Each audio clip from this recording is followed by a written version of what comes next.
I think I have solved the problem of not having a large enough reservoir for the humidity pump that comes with the Brinsea over Easy incubator. I have two of the 580s, and in order to maintain the amount of humidity that I need with a full incubator, I would have to take and fill this reservoir up a couple of times a week, probably every other day, sometimes daily, in order to maintain the humidity like it should. So what I came up with was a solution that allows me to not have to do that every day. And I'm sure there's a lot of you out there that would like to or would prefer not to have to fill up that reservoir every day. So what I found was a couple of things that are available through Brinsea already. So you probably already have these items. The first item is the connectors that go on either side of the humidity pump. Two of those come with the pump already, so you don't need to get them, but you are going to need two more in order to connect it up to a larger reservoir in order for your incubator to receive the amount of water that it needs in order to maintain your humidity. I typically maintain my incubator at about 50%. So like I said, I was filling this up about every day or every other day with a full incubator to maintain the humidity the way it needed to be. The next thing you were going to need is the tubing that comes with the incubator. So here's that clear tubing that you're already used to. And that tubing is how you're going to connect that reservoir or that humidity pump to the larger reservoir that we're going to come up with. The next thing you're going to need is a valve, and I'm going to push this back so that it's out of the way, and you can see that I'm going to need a valve that looks kind of like this. This is the Edstrom part 7450, which is a tank valve that you can put on a tank of any size that you want in order to feed the liquid or water into the incubator. And I'll give you a link at the bottom for you to be able to find that product. The other thing you're going to need is a float valve. The reason I chose to have, and I'm going to move these things, the reason I chose to have a float valve was as a fail-safe. The float valve is attached to the water reservoir that's inside the incubator, and this keeps the tray in there from overflowing. I used to connect the incubator or the reservoir with this little plastic tube here, and it worked fine. You probably already know about this tube because this is how you're supposed to let the water run into the incubator. This tube is great initially, but the problem is that if it gets knocked out of the tray, what happens is the reservoir, the humidity pump just continues to pump the water, and it pumps it onto the floor of the incubator, or it'll pump it to the floor. So by introducing this item, when the tray is full, it will turn off, but also it will maintain or keep that hose from falling to the floor.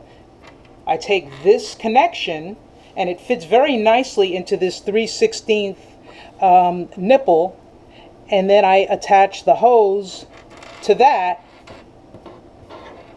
in order to introduce the water into the incubator.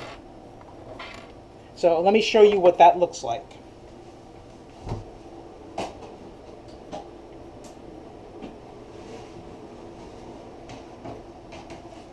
So here's the tray. So here is the tray that I have, and it's already set up, and you can see that the float valve is already attached here, and then you would put the connection here, and that would allow the water to go into the incubator, and it would actually fill up this this tray. And you see it's full of water now because I've had it running.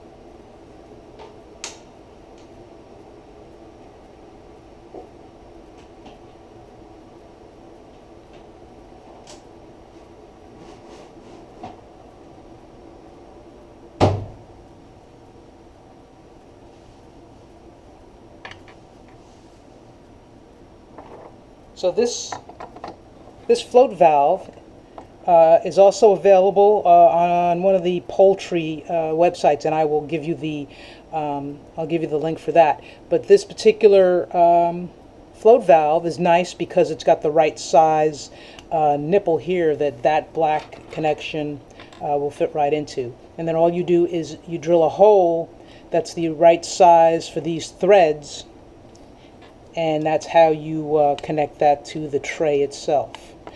Now on the other end, I can show you here, on the other end I found a 5-gallon Lowe's bucket, or it could be Home Depot, I don't care where you get it from, it's the 5-gallon bucket, you know what this is. And what I did was that first connection I showed you, this is an Edstrom tank connector. It is number 7450.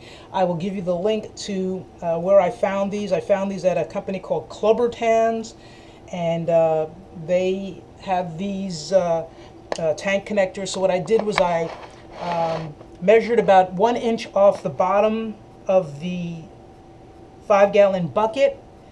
I drilled the hole that was appropriate for installing this valve, and then attached it with the washer and the nut that comes with it. Then the next thing you do is you take one of those black connectors that's available through Brinsea, and then you run the hose down to the humidity pump. And I'm going to turn this so you can see what I'm talking about. So here's the humidity pump. I'm going to put that in there. So what we have is the humidity pump. We no longer need this reservoir because we're getting our water from that, we're getting the water from the 5-gallon tank right here, right? So we're going to run this down whatever length we need in order to meet the humidity pump.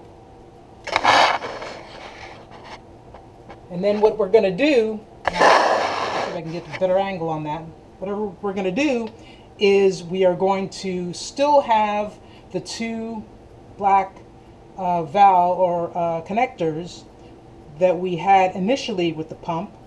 They're going to install like they normally do into the groove, and then they're going to go around, and I think this is the right way. Sometimes I mess that up, and that connects there.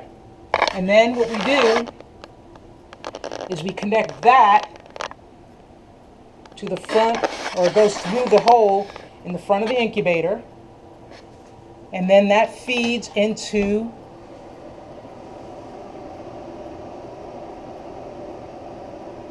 the water reservoir that's in the incubator, and you can see the black connector right there.